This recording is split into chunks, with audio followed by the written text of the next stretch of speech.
Let's pretend we didn't go to bed at 2 a.m. Yeah, literally. Okay. Hello, and welcome to What We Wrote. I am Emma. And I'm Esme. And we are two friends who've been writing together for decades. This is a special bonus episode of the podcast where we are beholden to no one. We will be talking about books in depth, our favourite or least favourite tropes, writing tips, and whatever the hell we want, really. And we are now today talking about The Fallen and the Kiss of Dusk by Carissa Broadbent. We are so excited to have read this book. If you have listened to our Songbird in the Heart of Stone episode, you will know why. And if you haven't, what are you doing here? Yeah. Go away and listen to that. Read the books and then listen Read to the book. Yeah. You don't want to spoil these ones. No, don't. No. Yeah, you need to read these. Yeah, absolutely. Yeah, and we're giggling because we did go to bed at 2 a.m. this morning because we were watching Lord of the Rings. So Lord of the Rings marathon, extended editions. Yes. Done right. So if we're a little scattered, that's That's why. the kind of nerds we are. We are tired. We're a little loopy, you know Little why? loopy, Yeah. a little tired, but we're here. We are. So, what do you think? Oh, yeah. I mean, look, I didn't like it as much as The Songbird in the Heart of Stone, but that's certainly not to say I didn't like it. I really love this world that she's created, and I am so excited for more. Yes. I really love the story that she's telling through these duets as well, like the narrative that she's weaving, particularly around the gods. Like you can tell there is something so much bigger at play, and it's all building to something. I know she says they're standalone duets, and I guess you kind of can, but why would you just read one? Read them all. I really like what she's doing. Really. Yeah. I have a few, I guess you could call them criticisms, but like they were mild, and certainly didn't take away from the fact that I had a really fun time. I loved it. What about you? Pretty similar. I agree. I think that in both duets so far, I preferred the first book. I think that there's kind of the first book in both of them has been quite a sort of contained, I guess maybe manageable sort of story, and then it almost feels like the second book then spirals out of control a little bit. So there was, I guess I feel like the second books in both of the duets are more fantasy than romantasy. The relationship is still obviously very important, but it's less the focus of the story, I guess. The plot becomes a lot weightier and bigger, which is fine and great. I mean, it's not like I only read romantasy, like I read normal fantasy as well. That's fine. But I think I spent a lot of this book being like, I want... I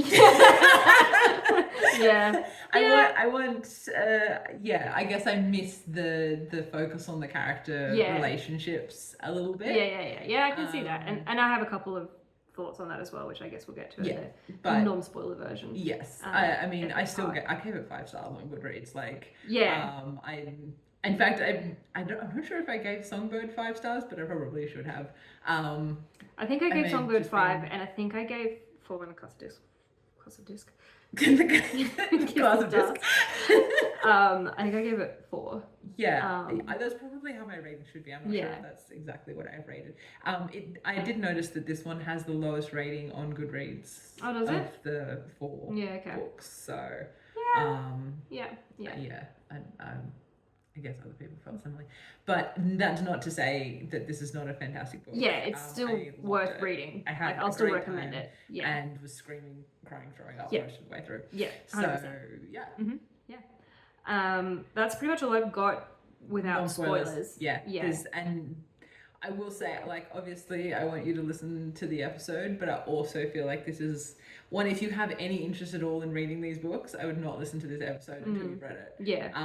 Because I think spoilers will really spoil spoil this book. Yeah, it'll really take it away. Yeah. Take away your enjoyment. I think part of the enjoyment of this book in particular, more so than some of the others, is the holy shit of it all. I think if you are interested in reading these books, just hold off. Yeah. I think this one can be spoiled. Yeah. So, sure. All right. Let's get into it. Let's get into the nitty-gritty. Dooby-dooby-doo. Okay. So, I feel like, just in case there are people who have no interest in reading this book but want to listen to the episode anyway, we should give kind of like a top overview of kind of what happens, generally speaking, in this book. So we start, Misha is dead, and Asar is kind of a god, sort of a god, semi-god. Yeah. He's half the god of death. Yeah. Because in the end of the last one, he was supposed to bring back Alaris, but then he kind of half-assed it a little bit. Well, didn't Mishy? Well, yeah, Misha fucked it up. Yeah. And so Asar ended up like he's still Asar, but he's also a little Alaris. Yeah, a little bit Alaris reincarnated almost. And has been kidnapped by the gods. Yes. Because they're pretty upsetty spaghetti about this whole situation, which is really the plot of this book. Yes. The other gods are upsetty spaghetti. Upsetty spaghetti, yeah. And Misha has killed Atroxus, who is the god of the sun, which killed the sun. Yeah. And that's a whole problem. And that's bad. Yes. For everybody who's not a vampire. Yeah. Even for vampires, I feel like it might not be bad immediately, but it will be bad. Well, it'll be bad when all the humans die and they have nothing to eat. Yeah, like it's only a matter of time before it's bad. Yeah. And basically the book is one part trying to bring Misha back from the dead. Yeah. She's in this book, obviously, but she's kind of a ghost. She's a wraith. Yeah. Yeah. And one part, I guess, Nyaxia trying to turn Asar fully into Alaris. Yeah. And the other gods trying to stop that from happening. That. Yeah. And that's kind of the big picture, I guess. Yeah, it's a big picture. Yeah. So where to start? Yeah, Asar point of view. Yay! We love Asar. Yeah. King. I hoped that we would get Asar point of view because obviously we got Rain point of view in the second book. Of the Nightborn Duet. Yeah. So I was hopeful, and so I was very glad when that eventuated because Asar might be. If I had to pick a Shadow Daddy, I feel like Asar is it. Yeah. He may be my favorite Shadow Daddy ever. For sure. No, I'm a fan of Asar. He's so good. Yeah. And the interludes are from Asar's past in this book. And they're the first interludes that are in First person. I think. First person? Yeah, I'm pretty sure they are. Okay. Because I remember being like, oh, they're in, because all the others were like really distant narrative. Yeah, that's true. Yeah. Which is the first book, because the other thing I really like, and she did it in the first duet as well, she starts both books in the same way, but slightly different spin on the opening phrase. So like in the Songbird and the Heart of Stone, she started it, this is the tale of how a chosen one falls. And then in the next one, it's, this is the tale of how a fallen one ascends. And I just love the way that ties it together. Yeah. But yes, I think this is, so the first book wasn't, their prologues weren't in, their interludes weren't in first. So this is the first time they're in first person, which I thought was interesting. Breaks my heart because poor baby Asar. Oh my god. Such a sweetie. Oh my god, bless How could you do so terrible things to I know, right? Everybody's so horrible to he just wants to play with his dog. I know, right? Leave this boy alone. I know. Leave this poor child alone. I know. He is poor baby. So sweet. Yeah. And so cute. Yeah. And so sad. So tragic. And so tragic. Yeah.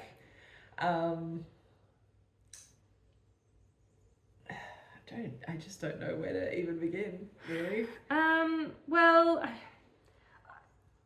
I'll start with one of my criticisms, maybe, because that'll just get it talking a bit, and then we can end on a good note, because you should end on a good note. Because it's a good book. Yeah.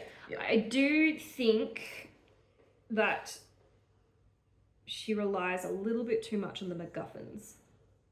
Mm-hmm. So in the first book of this series, they had to go through the levels and they had to get a MacGuffin at each level, which was I liked that. I really enjoyed that. Yeah. I thought that was really neat. Yeah.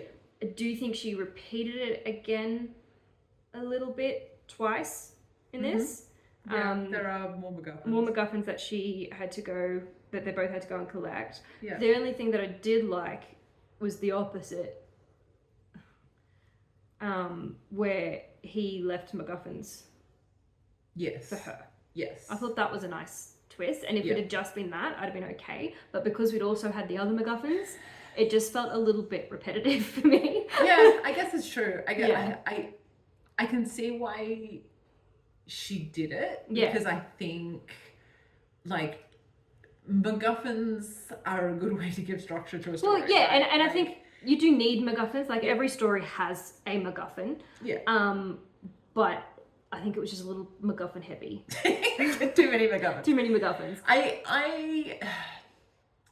I guess for me, it didn't bother me quite so much because I think... Should we explain what a MacGuffin is, just in case people don't know? People don't know what Yeah. A MacGuffin is a thing that you have to get to do a thing. Yeah, basically. It's a narrative device where in order to like move the characters and move the story along, you have to collect a thing and do something with it, or you have to save a thing or get a thing from somebody or protect a thing from somebody. It's a thing. It's just a thing. It's a thing. Yeah. I think the problem I have with MacGuffins is when the MacGuffin doesn't really do anything, right? Yeah. The MacGuffin, it just exists to be a MacGuffin. Yeah. So it's a thing we have to get because we have to get the thing. Yeah. You know what I mean? So I think, and this is like completely left of field, but I feel like the Fast and the Furious movies are really bad for this. Yeah. There's just like, there'll be a thing, like the God ball, the God eye thing, or whatever, and it's like, it only exists to be a thing to get. Yes. That we have to get. It drives the plot by being, well, we have to get the thing because we have to get it. Yeah. And I think these MacGuffins don't bother me so much because the MacGuffins are serving a purpose in the plot. Yeah. We have to get the MacGuffins because Asar needs to become a god so that he can resurrect Misha. Yeah. So it bothers me a little bit less, I guess, because I can see what the MacGuffin is for. Yeah, but it's just like it was so similar to the first book. Yeah. Like we'd literally just done all that, gotten all the MacGuffins. Yeah. And then we went through it all again. Different MacGuffins. Different MacGuffins, I know. These MacGuffins are super cursed. Yes, not good MacGuffins. Yes, the fact that the MacGuffins are like whispering in Asar's head the whole time. Yeah. I'm like, as a D&D player, I'm like, if something is talking to you, it's not good. Probably cursed. Not good. Yeah. Don't like that. Yeah, the second it started talking to her, I was like, oh no. Not good. Uh-oh, spaghetti-o. Yes. Yeah. Literally. Yeah. I mean, I can see... And like, I didn't hate it by any stretch. Yeah. Like, it's just a thing that, because it was 2 consecutive books, 2 same characters, same setting even, like they were collecting the MacGuffins in the same place, essentially. They were both in the underworld. It was just a little bit too... Yeah. But like, I still had fun. Yeah. I still wanted to get the MacGuffins. So the MacGuffins didn't bother me. If I was going to have a criticism of this book is, I think I felt like it was almost too much. There was too much going on. It did escalate because she's really building the gods up now. And it just felt, I don't know, it almost felt like I said in the spoiler-free section, it felt like this book almost spiraled out of control a little bit, and it started to feel a little bit like there were too many plots. Yeah. Because there's the stuff with the gods, they're being hunted by the gods because the gods are mad about Atroxus and they're upset because they didn't want Alaris to come back, and then also the underworld is crumbling, and also we're trying to resurrect Misha, and also we're collecting MacGuffins, and I know the MacGuffins are to like address some of those problems, but it just felt like, and then there's also Nyaxia is also involved because she wants Asar to become Alaris so she can have a lover back, and like it just started to feel like there is like too much happening. Yeah. No, and I definitely agree. I felt my feeling reading this book was almost of overwhelm. Yeah. Like I was just like, I struggled to keep a lot of it straight a little bit, especially with the gods as well, because there's a lot of like who likes who, you know, like who's secretly working for who, like why is this person after that one, but then, you know, it was just a lot.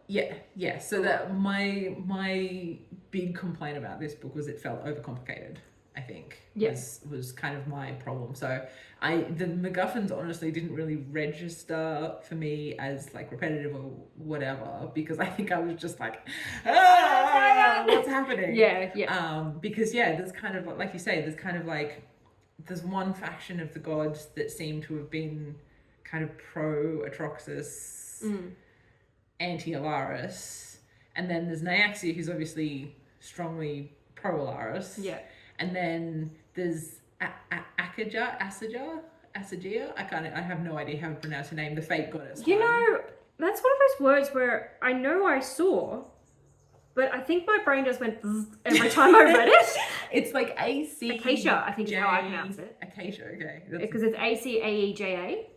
Something like that. I my brain wants to say Asaja or Akaja or something like that. I think I say Acacia. But let me try and find the word of it. Oh, is there a glossary? I think there's a glossary. I don't remember. No? That's acknowledgement. So I guess there is. Oh, yeah. Maybe near the start.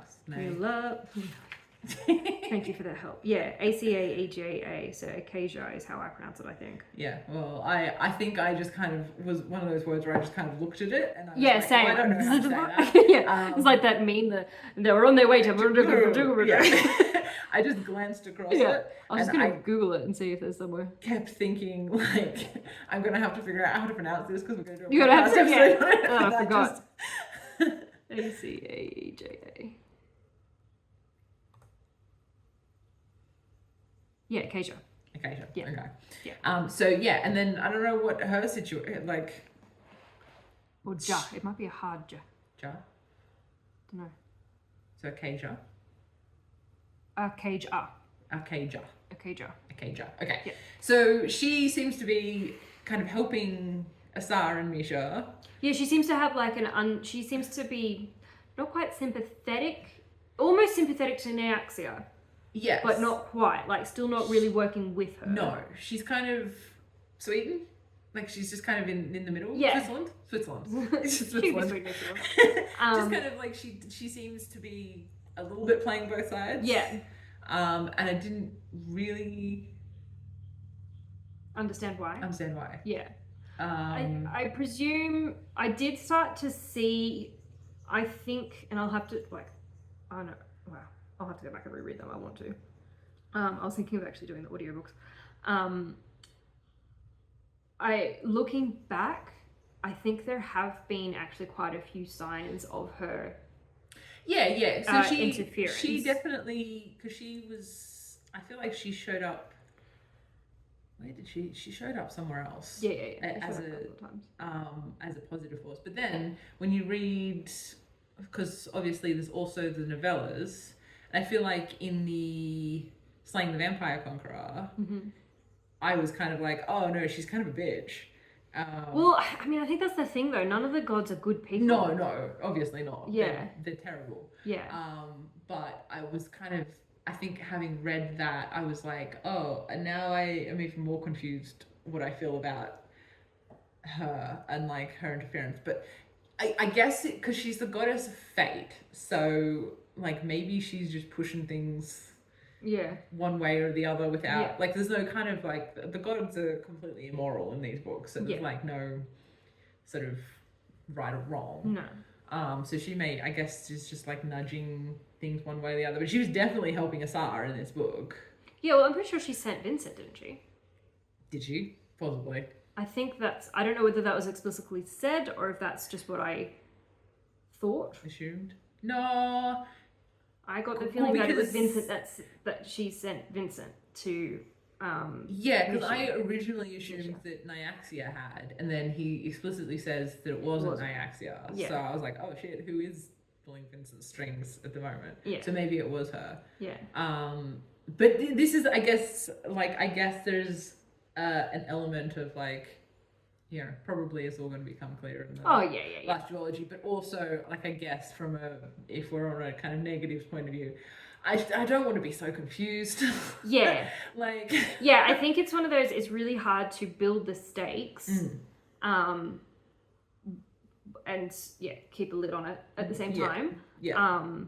Especially, and I do think maybe the duet thing is difficult in that respect, because then, as you were saying, you've got the first book where you are establishing the characters essentially, and then the second book is when all the shit happens.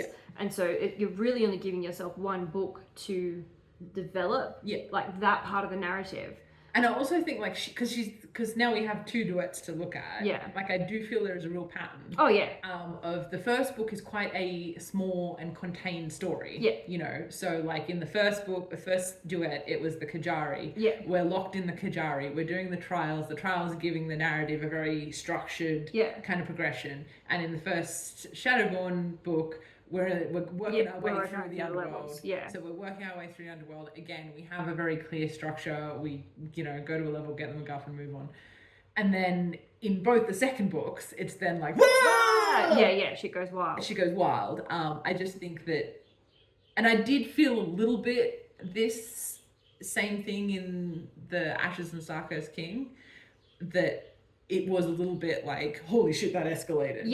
But and I think even that was more contained because it was kind of like, oh, well, we have a war. Whereas this, because we're getting into like the god thing, it's just like, oh, holy shit. And I will give this to her, like, she is creating stakes. And she is, like when I read these, I don't have faith that it's all going to turn out okay.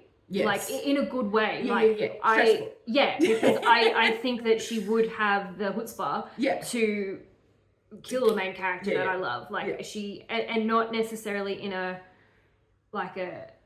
way that is like trying to elicit, like, you know how sometimes authors will kill the favorite just to like elicit a response out of the reader.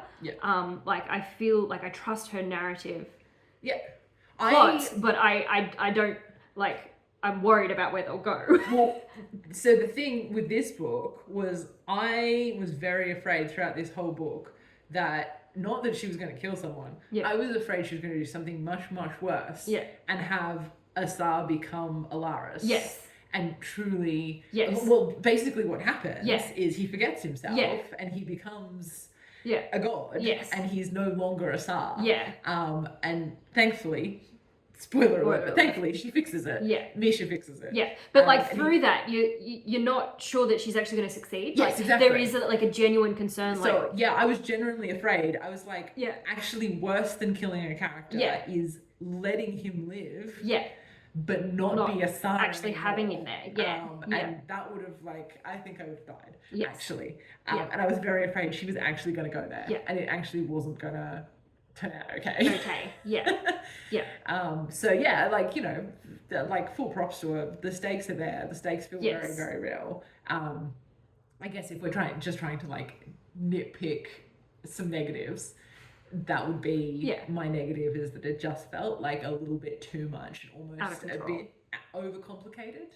Almost. And like, this is a complaint that I've had about a lot of Sarah J. Maas's books, which, look, I'm not comparing. No comparison. These are enjoyable still. But, you know, you kind of have that problem where you end up with like 8 too many plots happening, and it's kind of, you're a bit like, like, I wish it had been maybe just a little bit more focused. And I feel like she is kind of obviously building up to something much bigger. I think she's kind of handicapped herself in the format that she's given herself, by restricting like a lot of the movement of like the larger world arc to the second book. And like, there's still a little bit of it in the first book, but not to the same extent. No, I mean, it's in the background, right? So it's like the backdrop to the first book is this kind of like god drama. But the actual story in the first book is very, very much Misha and Asar working their way through the underworld. And so I think I think it is just kind of like the structure that she's kind of set up for herself. And so I'm very interested to see what happens in the third duet. Well, I was going to say that as well, because I think she has the opportunity to break that, because the third one, in case you haven't known, is about Septimus. And Septimus has been introduced several times, and I'm convinced he is in this shit. Like, he is doing something. For sure. So He's got his fingers in all his pies. He is, exactly. So I do think she has the opportunity to, break the mold a little bit, because Septimus is... I kind of hope she does, because I feel like if she doesn't, the last book is going to be a shit show. Yeah. Because she's going to have to wrap all of this up somehow. Yeah. In one book. Yeah. Like, I don't think it's either going to be a fucking doorstopper. Do we know if she's ending it with the third duet? Because there's another house now. Everything has very much sounded like she is. Like, all her social media posts have been like, I can't believe I've nearly reached the end of the Crowns of Nyaxia series and stuff like that. So I feel like she is aiming to wrap it up in the last duology, but I guess we'll see. Anyway, we should focus back in on the book we're actually reviewing. Oh yeah. And I want to talk about, there's one thing I do want to talk about, which is I guess I don't know what to call it, like a theme that I've in both of these two books, in this duet particularly, which is and I guess actually also probably a little bit in the first duology as well, but it's about both the characters finding their strength and their... I don't even know how to say what I want to say. So, like, okay, the first book was very much about Misha pulling away and finding her strength separate from Atroxus. Mm-hmm. And I feel like this second book is very much Asar doing the same thing with Gideon. Yeah. It's confronting your abuser. It's facing up to in both cases, the man who made you what you were and who you felt dependent on and that you felt had given you everything but in an abusive way and like then finding your strength separate from that and finding your own inner strength, and that actually you aren't reliant on this person. And I just thought that was such a nice narrative to see that repeated with Asar in this book, where, you know, we had seen it obviously and as a couple, I guess, as a romantic duo, seeing Asar help Misha pull away from Atroxus and find her own strength and showing her that she could be strong and you know, on her own without him, and therefore allowing her to kill Atroxus. And then Misha giving Asar that strength and like, you know, there's some like fantastic moments when they go and see Gideon to try and find information so they can find the MacGuffin, who was kind of the man who raised Asar and sort of taught him to be a necromancer and all that kind of stuff. And like the language around like how Gideon makes Asar seem smaller and how Asar like shrinks himself in the presence of Gideon, and also just watching the way Asar's like perception of Gideon changes throughout the book. So like in the beginning he's all like he's ashamed essentially to be in front of Gideon because he's like, oh, I've like failed him or some shit. And then it slowly starts to change, and you know, he starts to realize that, oh, actually no, Gideon's a small and he's been, you know, manipulating me for years, and no, he starts finding out all of these other things that he's done. And you see that slow shift where he's like, and it's such a beautiful mirror to Misha doing the same thing with Atroxus, right? You know, like at the start of the book, Misha was like, I have failed Atroxus. I have failed him by becoming a vampire, by not being good enough. I am ashamed of what I have become. And Asar helping her to realize that actually, you know, Atroxus is the problem. And seeing that beautiful mirror to the way Misha then is able to take Asar's hand and say, baby, no. This is fucked up. And I just think like it's not a huge thing, it's not really like massive in the plot, but it's just as a character arc, I just think it's such a beautiful way to mirror and show why these characters are so perfect for each other, to show that mirror of each other and how they are both helping each other to get out of those abusive patterns with these like father figures. Yeah, really. and why they found like so much solace with each other so easily as well, because yeah. they're very, very similar in that sense. So yeah, I just really wanted to make sure that I like frothed about that. Yes. Because that I remember like getting to the end of the book and being like, man, what a... And it's so like her writing is so good, her character writing is so good that, you know, it's never having to be said out loud or explicitly. No, that's what I appreciate it. She doesn't spell shit out for you. Exactly. Like, but you just kind of get to the end and you're like, man, what a fantastic mirror of these kind of personal narratives for these character arc. Yes. Yeah, and also there's an interesting sort of commentary as well around... I don't know if I remember enough about it to really talk about it. Say it anyway, because maybe I remember. Well, just around faith and religion in general. There was a really interesting... Did I write enough down about it? I didn't, but I noted the chapter. Let me see if I can remember. Oh, that was easy. That's right, yeah. So it was in, they have met up with Selena and Atreus. Yes. Who are the main characters in the second novella. Yep, Slaying the Vampire Conqueror. Yeah, that one. Hot shit. Yeah. Yeah, good. So Selena and Mishi... If you haven't read Slaying the Vampire Conqueror, Selena is a priestess. Yes, of Acacia. And Selena had a bit of a same sort of crisis of faith that Mishi did. Yes. I know I keep pronouncing it Mishi. I know it's supposed to be Misha. I can't break it. Sorry, you'll have to forgive me. That's right. It's like me with rain. Yeah. I can't help it. That's how I said it in my head. That's how it's going to be now. Well, I don't know if we ever discovered who was right with that one. You might be right about that. I could be. But that's how I'm going to say it. I can't. Yeah. And so, they basically had this, a little bit of a talk about their joints. You know, they had this kind of failing of their religion, which, for both of them was a large portion of their entire lives. Like they were both essentially, dedicated to these gods.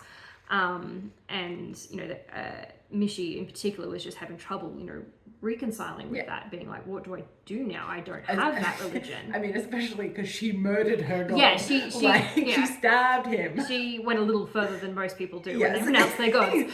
And they just had an interesting sort of discussion around how faith isn't even necessarily to do with the god itself, but with the people that you share it with. Yeah.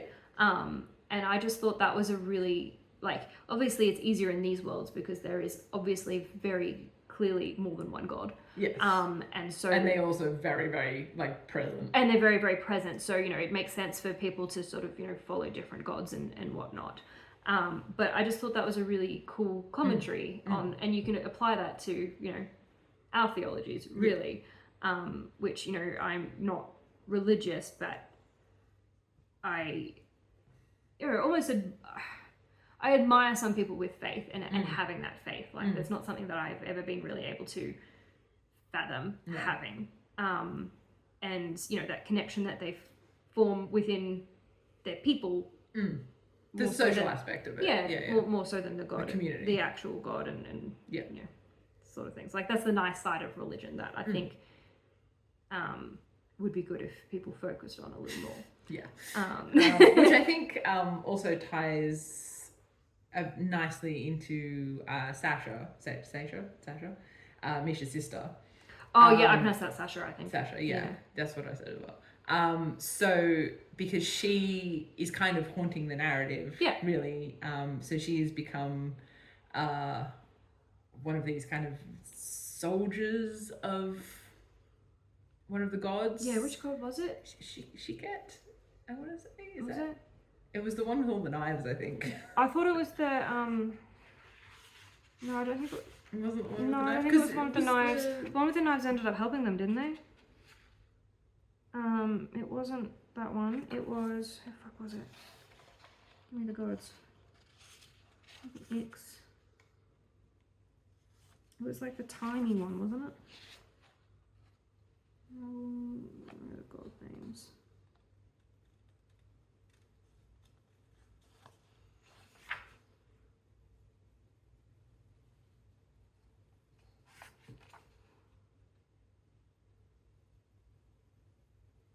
Maybe it was Shika. Yeah, I think it was. Okay. And they have like these kind of gold faceplate situations. Yeah, so she's been hunted by this thing for ages. Yeah, these kind of god soldiers who are sort of hunting Misha and Asar through the narrative. And it turns out that one of them is Misha's sister, who she killed when she became a vampire. And accidentally, yeah, but still Sasha's obviously still very upset about it. Understandable, I guess, but you know. And I think that, again, like we talked about with Ophelia in the first book, Misha doesn't defeat Sasha. No. She releases her. Yeah. And it is through her love and her kindness. Yeah. And not through... I've just got goosebumps. Yeah. Well, because it's just it's such a powerful thing that instead of, and it would be so easy for her to like just sort of defeat her. Villain. Yeah. It's through, it's vengeance, it's violence, and Misha kill or be killed kind of thing. Yeah. Sasha again or defeats her in some way, but it's just such a nice change that she chose instead, both with Ophelia and with Sasha, to show how Misha's kindness is what helps her win. Yes. It's not through being the best warrior or the having the most magic. It's through her love and her kindness. In this world that she's in. Yes. Where it's very much like that is seen as a weakness. Yes, like any sort of kindness is seen as a weakness. Like you can see that even in the way that vampires treat their own offspring. Like, absolutely. It's violence. Yeah, it's violence. Like there are no happy families. Like it's not a thing. There's allegiances, but there's no anything more than that. Really. It's all political based. So like any sort of warmth is frowned upon. I just think that's such a nice it's just such a nice way to sort of wrap up that story a little bit. And I think that is kind of tied together with Misha's faith and how she, she's lost this thing that she's given her life to, but she's kind of finding almost her faith in herself and being herself and being true to who she is and not trying to be something that she's not. And I just thought that was like a really cool and nice way to kind of end that. And those are the sorts of things that I really like about Carissa Broadbent's writing as well, is that she is very good at just laying down those little character arcs and just developments and just creating such a strong character that you can conceivably of course that's what Mishy would do. That is who she is. And I think honestly the plot, and I take it leave it really, the thing that I love about these books are the characters. Which is why I think we both sort of found problems with the plot. But we're like, fuck it doesn't matter. I don't care. No, it's very her characters are so strong. So good. You just have to get behind them. Absolutely. And I think that's where the power of these books come from, is those characters, those character interactions, whether they're main characters, cameos, or villains. She does write an amazing villain. Oh, we've got to talk about Vincent. Oh my I'm sorry, I can't believe we haven't talked about Vincent. Okay, so let's talk about Vincent. Oh my bless Vincent. God. I think Vincent is my favorite character. I love him so much. He's just such an interesting character. I'm so glad he came back. Yes, me too. And also the Vincent Misha team up. The dynamic I didn't know I needed. I know, right? It's like Grumpy Sunshine, but on steroids. Yeah. Absolutely. Yeah, I was so excited when Vincent popped up and then kept popping up. I was like, it's so good. I'm so here for Vincent. So good. And there's just so many great moments, like the moment Misha realized that he actually genuinely expects her to call him Highness. Yes. She's like, no, wait. Yeah. You're for real? You serious? Seriously? Yeah. Like, it's so good. Yeah. And so many moments where, like, because obviously Vincent raised Raya, who, you know, Misha is friends with. Good friends with, yeah. And so many moments of her being like, oh, that's why she's the way she is. I see it now. I see it now. But also on the flip side, like, you know, and well, I guess kind of in that way, because obviously Raya really struggled because she loved Vincent, but Vincent was very a bad guy. And I think Mishi was always like, you know, how could you love this man? But then seeing, like, Vincent loves Raya, like still loves her, and is still doing what he's doing for her. Raya, and so I think it was just really, really cool to see that. Yes, some more of that from an outside perspective, I guess, because we've only ever really seen Vincent from Raya's point of view, right? Like, you know, or Rayan's point of view, who was trying to murder him the whole time. Well, yeah, and I mean, I guess even seeing him from Rain's point of view was posthumously. And in the context of unraveling, like, what he had done to Raya, the secrets that he'd kept, and you know, the way that relationship had been quite toxic. So having Misha come in with a very outside perspective and seeing, you know, being friends with Raya, but also just having that bit of distance, I think, to being able to see, like, oh, this is a terrible, terrible person who loves his daughter very, very deeply. And such an interesting narrative, and also just like you said, the team up we didn't know we needed. I loved it so funny. Much. It was actually, I've got my note here. Chapter 5, Lol, Vincent and Mishi, the pairing I didn't know I needed. I was cackling. I loved it. Whenever they were loved together. Every second of it. I know Vincent's like exasperation every time Mishi did anything. Yes, and her just being like, I am done with you. I'm trying, okay? And he would just be like, it's just. And like, there's one moment, because he like appears in mirrors and stuff. She puts a blanket over the mirror. She's like, goodbye. Just incredible. I love Misha. She's such a good character. And the fact that she, like, is able to hold on to that kind of sunshine vibe, even through, I mean, she's dead. This basically the whole book. And dead or dying. Dead, dying, in the process of dying again. She dies a lot. But she's still she's able to maintain that, like, real kind of sunshiny vibes. Which I think, because I know you read The Songbird and the Heart of Stone first. Whereas I didn't. So I was like a little bit coming into The Songbird because like she's in obviously the first duet. She's just such a nothing burger. Like I was a bit like, you're making her the main character? Like she's just... Whereas I was like, what? Why is she here? So, it was interesting to have that. Like, oh no, she's amazing. She's spectacular. Yeah, it's funny because the order I read them, like in the first duet, she almost felt like a cameo, like. Because of the order I'd read it, I was like, oh, she's just shoehorning Misha into this story to connect the dots or whatever. Even though, like, actually that book came first. I was like, it's so weird that this feels like a forced cameo when actually this is how the character was introduced. And such a strange. But I do feel like, and we did talk about this a bit in Songbird, is like often I think the side characters who don't have their own book feel a little undercooked. Because I feel like that's why what's the face in Atreus, Selena. It's like, I don't care as long as Atreus. I mean, king.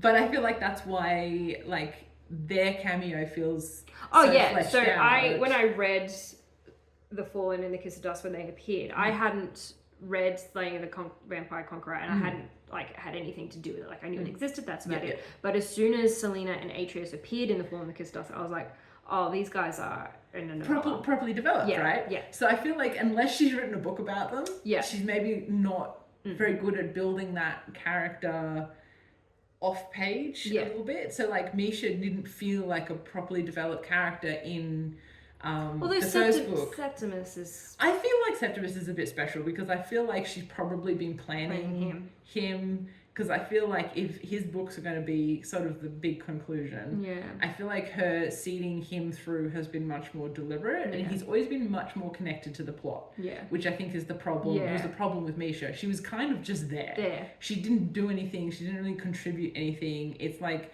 she existed in that story solely so that she could kill the vampire prince to kick off her own story. Whereas Septimus, I feel like, has been very much pushing the plot in each of the books. He is a plot mover, and therefore he has kind of a purpose. And then, you know, it was the same in Songbird and the Heart of Stone. Like Chandra just didn't feel like a person. She was completely nothing. Because she didn't really have anything, you know. But I think because obviously she'd written the novella with Atreus and Selena, and you know, in the first duology, like Veil of Lilith, I haven't read Six Score Trojans yet, but obviously they have their own novella as well, and so therefore the characters feel much more real. And again, like I think I read the duet first before I knew that the novella was written about them, and again I was like, oh, these guys are like, you can tell, right? And so I think if you know, we've mentioned before her weakness for not writing very good action scenes, and I think possibly developing side characters as side characters, maybe not future main characters, maybe, or main characters who have been main characters in their own book and then who are cameos in these books. I feel like maybe that's something she doesn't isn't a strength, which again, super minor, like who cares? But I will say sort of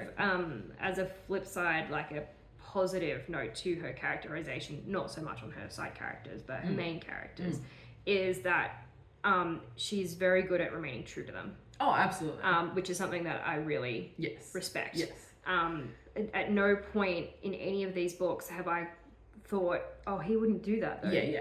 Or it feels like you're pushing them to act in a certain way to get manipulating to them or whatnot. Like that she's very good at just making these characters and letting them be who they are. I mean, I do have a note of when Asar was talking to what's the fate god, Acacia.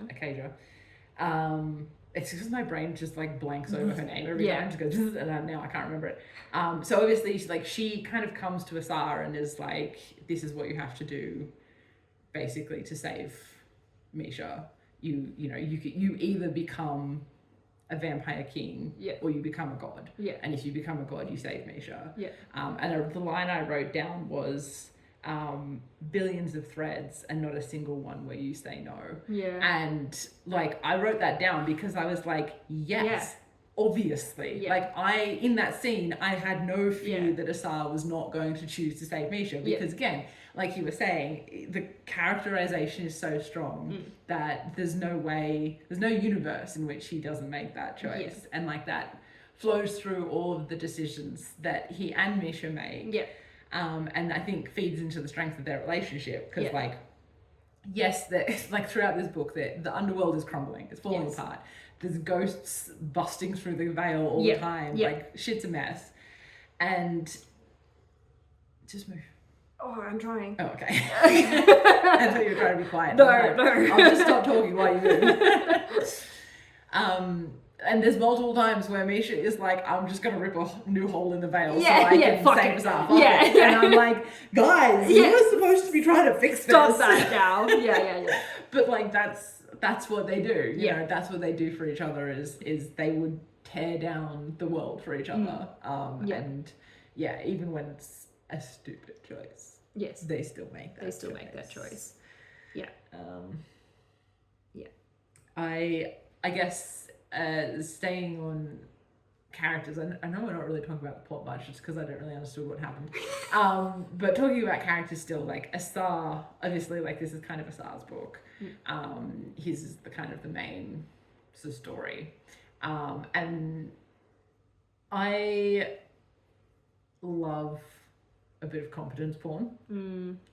And getting to see Asar like really just be so powerful and so competent in this book. Like, you know, not only does he have his amazing necromancy skills that he already had and his like sort of shadow magic and whatever, but adding the god power on top of that. And like, you know, the like with one part where Misha's plan to escape from the Shadowborn is like get them to hurt me so that Asar does this very productive thing and like comes and saves me. Like you know, like her being able to be like, yeah, I mean if they hurt me then he'll happen. And it'll all be fine.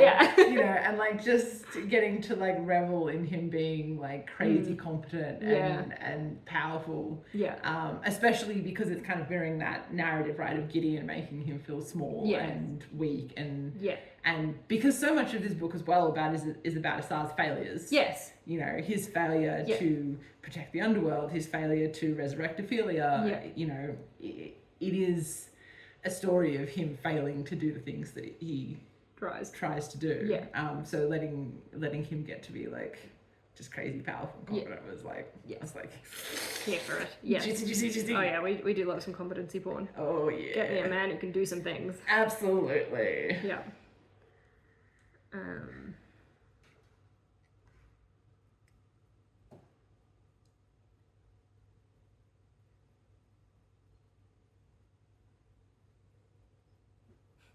You can see the deterioration. I'm confused. Where do the other gods go? Oh wait, no, they're in Vostos. Is that a human place? Yeah, I think Vostos is the god realm, right? No, Vostos is human. Oh, is it? Vostos is where Mishi was from originally. Oh, okay, right. Yeah. I'm so confused. Yep.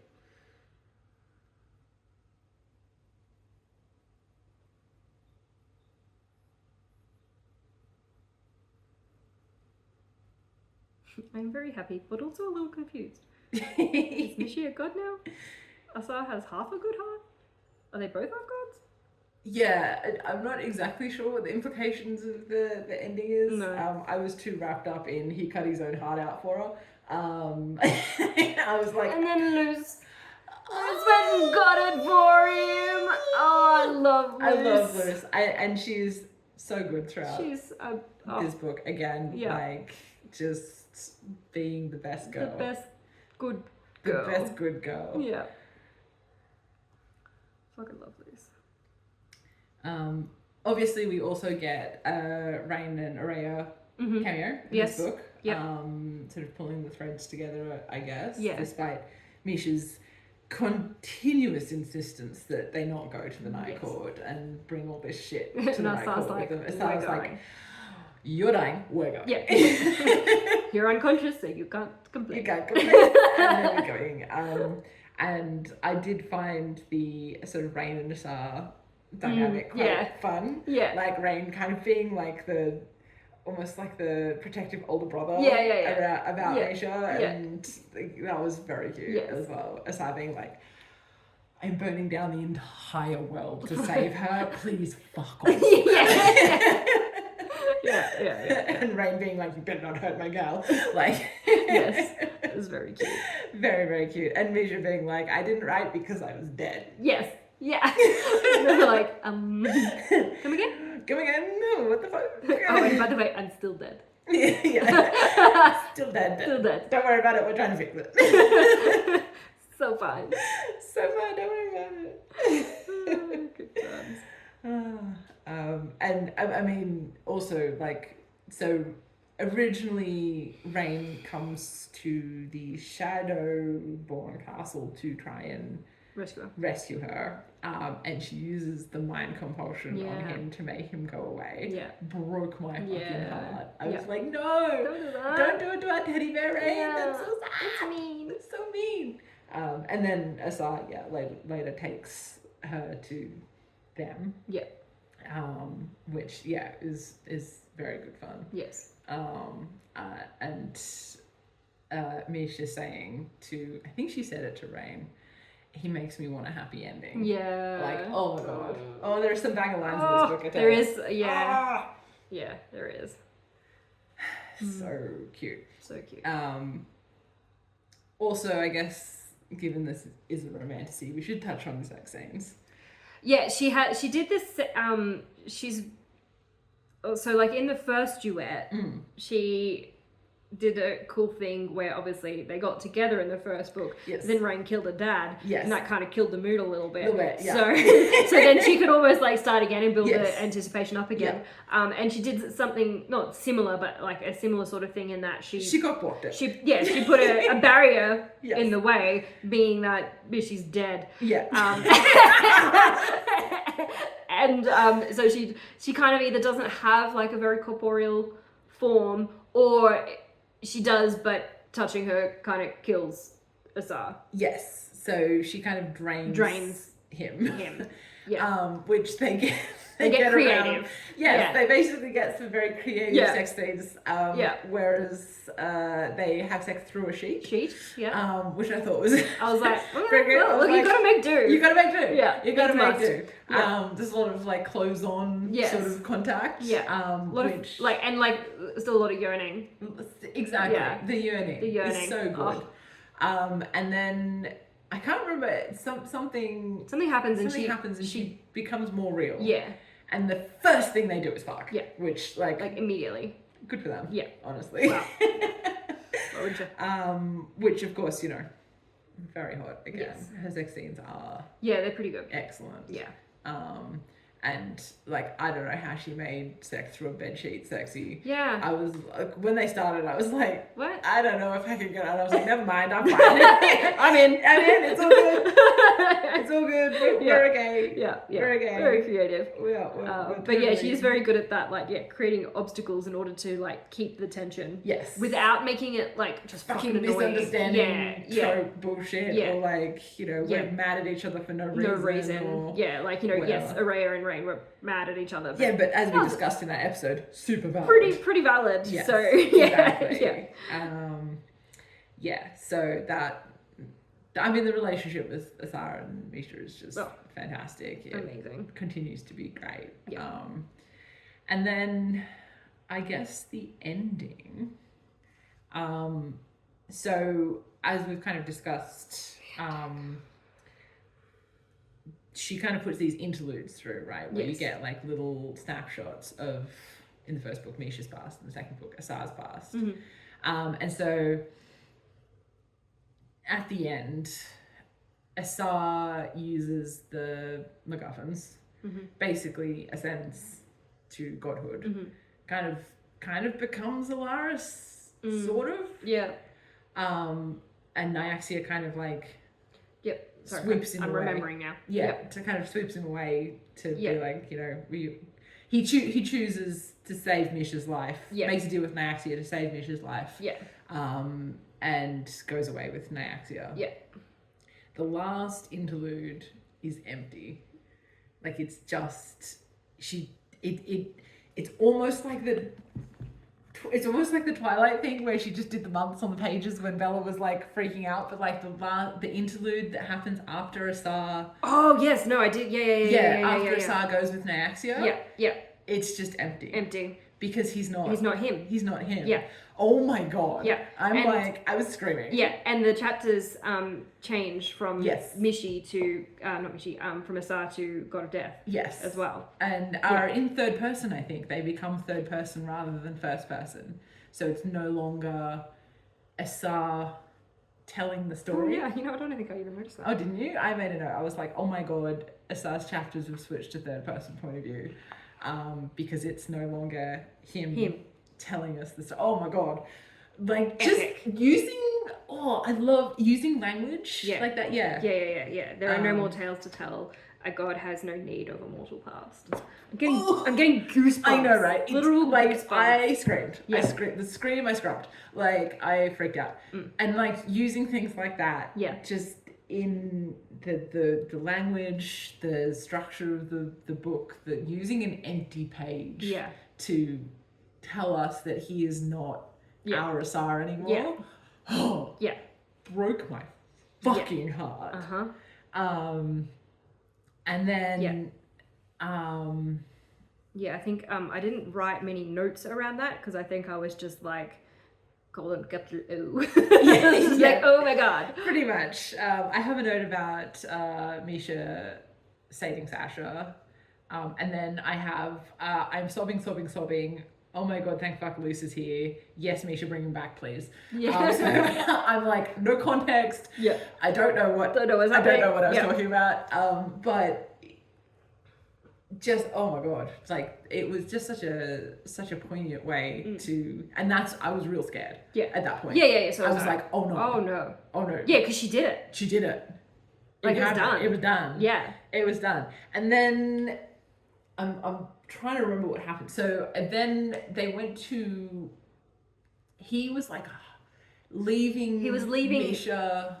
So she could ascend, essentially, I think, wasn't it? Or I thought it was more he was leaving her hints of how to get him back. Maybe, yeah. That's what I kind of read it as. That he was almost unintentionally. Yes, yeah. The little tiny Asar part that was still in there. Yeah. Was like almost unintentionally leaving Misha hints and a pathway. Yeah. To bring him back. Yeah. Which they then he was hunting her, I think Nyaxia told her to go and kill her or something like that, but they were in Morthrin, they went to Morthrin. And Morthrin helped Misha bring him back, which, oh my god, I mean the love that Asar has for Morthrin is just like so endearing. The fact that Morthrin is like a character, I know, right? This sentient house. But I like so beautiful that it wasn't just her, but it was like almost like the love that Asar had put into the world was what helped bring him back not just into Misha but into Luce and into Morthrin. All these broken things that Asar, oh my god, I'm like almost tearing up. But like thinking about like Asar being kind of the king of broken things, right? Like all of the things that he loves are things that are broken and damaged. That he's been trying to fix. And like fix, even through the whole first book, he's trying to fix the underworld. He's trying to help the Wraith pass on. He's trying to fix all these broken things, and to then have all those broken things fix him. Yeah. Oh. Yeah. So beautiful. Yeah. Such a poignant ending. Yeah. And then he cut out his heart for her and basically gave her his god, half his godhead, half his godness. Which we're a little unclear what that means. But he doesn't appear to be a god now because he's now the king of the House of Death. Yes. So Misha and Asar are now Lord and Lady, King and Queen of a new vampire house. Yeah. Which the ramifications of. I mean, I got the impression that not that it had always been there, but like, I don't know. Yeah, I don't know. I didn't because like they sort of like it was already a territory, so it's not like they had to take the territory. You know what I mean? Yeah. So like there was already something different about that place, and now they've just got a Lord and Lady. Yeah, I don't know. Maybe. I honestly didn't think about it that hard because I was just screaming and trying to throw it up. Yeah. And I mean, a nice way to fix, so another thread that was going through the book that we kind of haven't really touched on is Asar's sister. Yes. Who is queen of... Yeah, so... queen of the Shadowborn? So, well, I mean, the thing is that Asar had an air mark, and so everyone thought that he was the air mark for the Shadowborn. Yes. But then Ygritte also had an air mark. Yes. Which my understanding was there couldn't be two heirs. So no, I think they can, because isn't that why they kill the because I suppose there's two Nightborn heirs, isn't there? Yeah, because that's why Rain had to hide his. Yes. Because otherwise Vincent would have killed him. Yeah. Because he had one at the same time. He has one at the same time as Araya does. At the same time as Vincent. Yes, exactly. So you can have multiples. Yes. But I think that. But yeah, they thought that he was an heir of Shadowborn, but he was actually an heir of the House of Death. House of Death. Yeah. Who was Alaris, isn't it? Yeah. Yeah. So Ygritte, who is his sister, is kind of present throughout the novel as kind of like sometimes an ally, sometimes she was an antagonist. She was an alright character. Yeah, she was a good character. I was like, there was times where I was like kind of almost rooting for her. Like I kind of wanted it to work out for her. I felt sorry for her. Yeah, like I wanted her to have a win. Yeah, especially because it turns out her and Elias were fucking. Yeah. And then Asara and Misha killed Elias.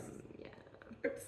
And so she's really upset about that. But yeah, so Asar was kind of like, oh, I'll help you to maintain control of the Shadowborn, because she was kind of on a bit of shaky ground, holding the Shadowborn court together. Yeah.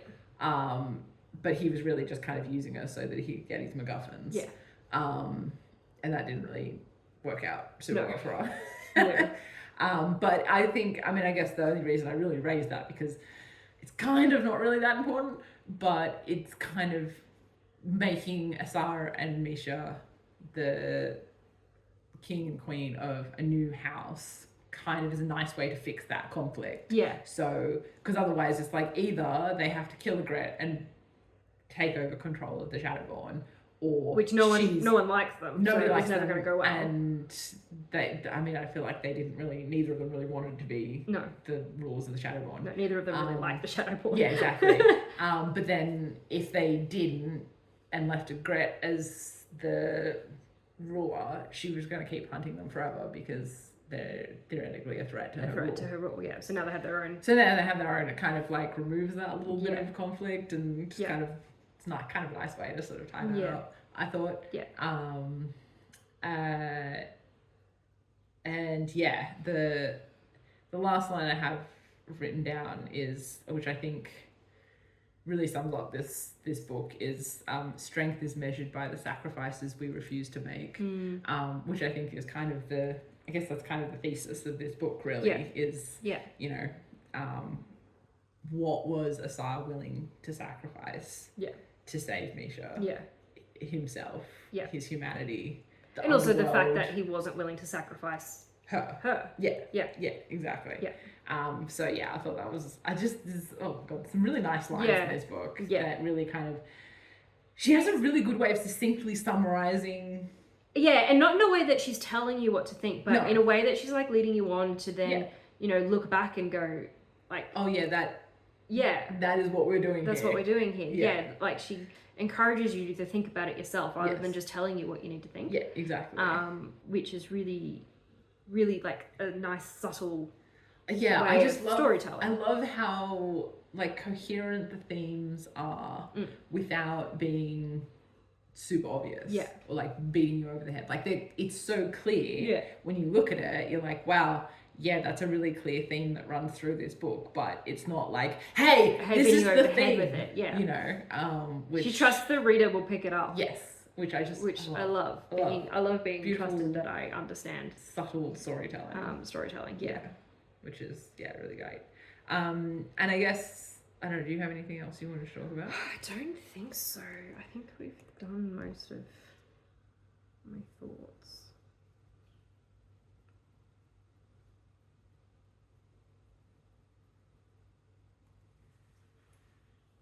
Because I have one thing, I guess, that will kind of tie it up and then lead into the next duet that I wanted to say. Okay, sure. So if we're over an hour already, so. Okay. So I guess the final thing that I wanted to talk about that is kind of, I guess, through both of the duets so far, and that I think is the thing that is going to be most interesting about the final duet, is the Bloodborne. Because they have kind of been the antagonist, not the antagonist, but an antagonist throughout both of the duets. And like, obviously all the vampire houses are a little bit at daggerheads, but it feels like the Bloodborne, because they have this sort of this blood curse, where they're all like these insane bloodlust monsters. Yeah. And they're essentially mortal as well. Yes, because the curse eventually kills them. And I think like the fact that it has been so black and white that of course the Bloodborne are bad, of course the Bloodborne are evil. They're always up to something. How sneaky Septimus is. Yeah. Like he's always, whenever something is going wrong, he's like, in there. Fucking Septimus. Yeah, he's and, in there somewhere. He keeps making deals, and then monkeys pouring those deals, and like. Obviously he's a very interesting character, but I think the fact that the final duet is about the Bloodborne, I think she's done a very interesting thing where she's made them into very clear bad guys. Yeah. And I'm very sure, obviously, that all is not what it seems. Yes. Like, it's more complicated than what we think. Yeah. And I just think, like, as far as, I guess, creating a kind of sense of tension for this final duet. Because I think, as well, I know one of our friends kind of has this feeling, like, seeing Septimus as, like, a romantic lead, I feel like maybe a bit off-putting for some people because he has kind of been a bad guy throughout the whole... Yeah, well, he's a bit of a snake. Yeah, I have another friend who I strongly encourage to read these. Yeah. And when I told her the next one was Septimus, she was like, ugh. Yeah. I'm like, no, I'm here for it. And I mean, me too. I think he's a really interesting character. I'm really interested to see what she does with him. But I think that, like, narratively, she's done a really good job of making the Bloodborne so mysterious. Yeah. So that I think even if you're not into the idea of Septimus as kind of the main character, the intrigue of wanting to know what the fuck is going on over there. Because like they don't even, like, no one even goes there to the house, to their territory. Like, and even in Slaying the Vampire Conqueror, which, like, Atreus is a Bloodborne, but we're not in the Bloodborne realm. No. Like, the whole story happens outside of that. And so it's like this really interesting kind of mystery that I think is just a really clever way to have, like, and I'm curious as to how all that's gonna it's curious to see how that's gonna go. Like, are they gonna cure the Bloodborne? Like, it's a pretty gnarly, rough deal. And caused by Nyaxia hating them. And Nyaxia also currently hates the Nightborne. I know she hates everybody, but she's particularly mad at the Bloodborne and the Nightborne at the moment. And probably the Deathborne as well. I was going to say... So really, she likes the Shadowborn. That's about it. Yeah, does she though? No. Like, I feel like she's just... She hasn't actively cursed them. Yes. Forsaken them. Yeah. But I just think that I wanted to get a finish on that as it kind of leads into I'm so curious. Lion and the Deathless Dark, I think. So I'm very excited to read it. Can't wait till it comes out. And I just thought, as a way, I guess, to kind of wrap up the first two duologies, I just thought it was very interesting. Thinking about the Bloodborne and how she's kind of constructed that. Yeah. Very cool. Aspect. The different factions of the vampires is very cool. I honestly, if I could make one change to these books, I think that I would have liked to focus more on the vampire politics and less on the gods. If I could make one change to the whole series, whole Crowns of Nyaxia series, I would have liked to focus more on the vampire politics and the house politics and that kind of stuff, rather than kind of like this big sort of divine god war thing. Which I think, we saw some of that in, like, the first duology because of the Rishon and the, I can't remember what the other one's called. Hiaj, that's right. Because they had that kind of, like, internal conflict within their house. And I found that really, really interesting. And, like, the god stuff was, like, there, but it was kind of like, how do we use these relics within this kind of, like, civil war situation? And I think I would have liked to see, like, the Shadowborn court is kind of like a second thought in the second duology, and I think I would have liked to see a bit more of that. But I'm still, like, obviously having a blast. Yes. Also, these books are so pretty. Like, look at this shit. They are absolutely. It's just yum, and they look so nice together. They do. So the red and the gold on this duology really does it for me. It's beautiful. They are beautiful. Anyway, I feel like that's kind of it. That's kind of it, I think. Yeah. The Fallen and the Kiss of Dusk. Go read it. Yeah. Tell us what you thought. Yes. We'd love to hear your thoughts and opinions. Yes. If you have anything else that you want to share. Yep. Or if you have suggestions as well for bonus episodes. We've got a few lined up. Obviously, we've got to finish Akatar. There's a few others on the list. Obviously our indie reads as well, but if you have something that you think you really want a perspective on, or you think would be a really interesting discussion, feel free to flick it our way on our social medias, which are so we have the same handle across all of them, which makes it so much easier. So it is at What We Wrote Podcast. We are on TikTok mostly, YouTube, Facebook, Insta, Tumblr. I always forget Tumblr. Yeah, we don't really do much with Tumblr. Yeah, it's there. We're there. And yeah, so reach out, tag us, message us, whatever. Yep. You can also email us, which is whatwewrotepod at gmail.com. Yep. And yeah, we'd love to hear from you. We always love to hear from you, to be honest with you. And finally, buy our book. Oh yeah, buy our book. We have a book. We have a book. Revelation is by Alexis Roberts. Yes, is our that's book. us. That's us.